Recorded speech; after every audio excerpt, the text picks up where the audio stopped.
रविंद्र कौशिक नाम तो सुना ही होगा। शक्ल बदलने में माहिर रविंद्र कौशिक उर्फ नवी अहमद शाकिर। नहीं सुना तो चलो हम सुनाते हैं। श्री गंगानगर में हिंदू पंडित के घर पैदा हुआ बालक जिसका नाम रखा गया रविंद्र। रविंद्र नाटक एक्टिंग करने का बड़ा शौकीन था। उसको रूप बदलकर बहरूपिया बनने में महारत हासिल थी। लेकिन इस होनहार कलाकार की किस्मत भी भगवान ने कुछ अलग ही लिख रखी थी। हुआ यूं कि रविंद्र की एक्टिंग देखकर लखनऊ के एक सेठ ने रविंद्र को लखनऊ बुलाया, जहां उन्होंने देश प्रेम का रोल अदा किया। उस किरदार में रविंद्र भारतीय सैनिक बने थे। लोगों को ये एक्टिंग बिल्कुल सच की तरह लग रही थी। उसी भीड़ में एक रॉ अधिकारी ये नाटक देख रहा था। उसने रविंद्र को कहा कि मेरे लिए काम करोगे।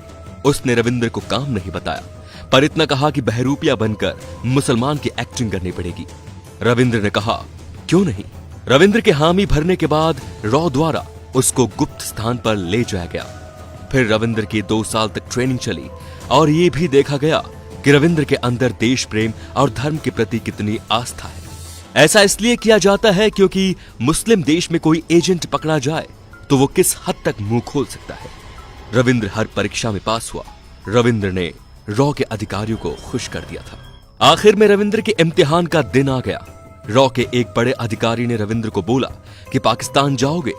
रविंद्र ने कहा हां, आपका जैसा आदेश। रॉ के एजेंट ने कहा कि तुम जासूस बनकर पाकिस्तान जाओगे, मर गए तो तुम जानो और तुम्हारा काम। रविंद्र ने कहा मुझे खुद पर भरोसा है। रूप बदलने की कला को आज तक कोई नहीं पकड़ पाया। इतना ही रॉ के अधिकारियों को सुनना था। फिर रविंद्र का बाकायदा खतना करवाया गया। उसे दिन में 5 बार मुस्लिम की तरह नमाज पढ़ने की ट्रेनिंग दी गई। उसको पूरा मुसलमान बनाया गया। उसको उर्दू सिखाई गई। उसको कुछ दिन मुसलमानों के साथ रखा गया। उसको कहा गया कि उसके बारे में किसी को मत बताना, यहां तक कि अपने घर में अपनी मां को भी मत बताना, और तुम्हारे घर में काम के बदले पैसे हम पहुंचा दिया करेंगे। तो रविंद्र ने अपने घर पर यही बताया कि उसकी दुबई में नौकरी लग गई है और वो दुबई में ही रहकर कमाएगा और उनके पास पैसे भेजेगा। परिवार ने राजी राजी खुशी उसे विदा कर दिया।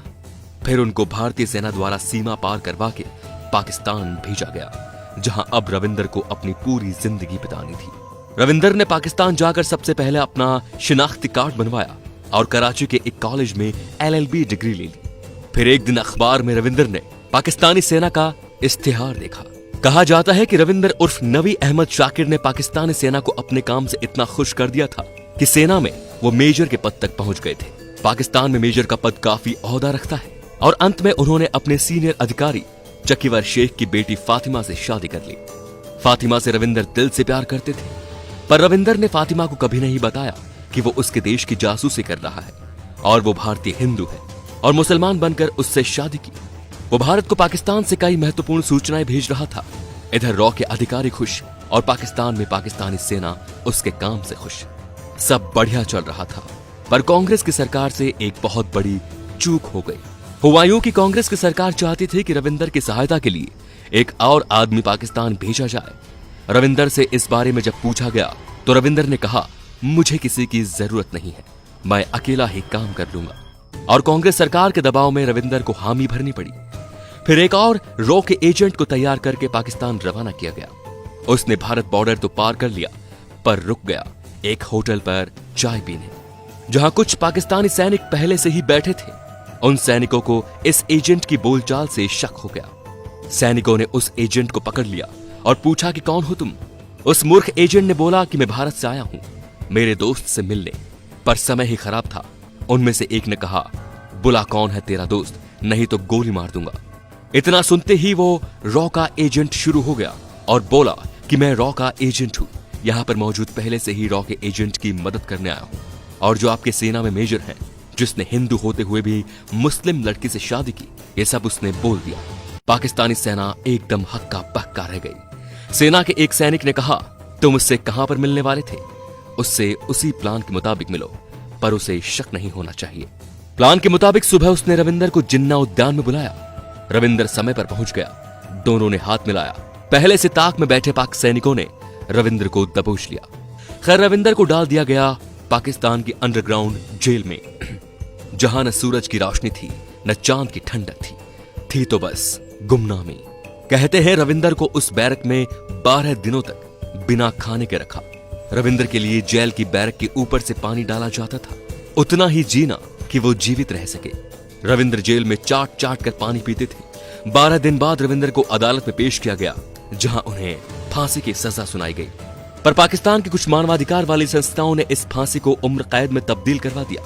रविंद्र को 12 दिन तक उस गुप्त बंद कमरे में रखने से रविंद्र को हृदय की बीमारी हो गई, जिसका न तो पाकिस्तान की जेल ने इलाज करवाया और न ही उन्होंने इसका हाल जानना चाहा।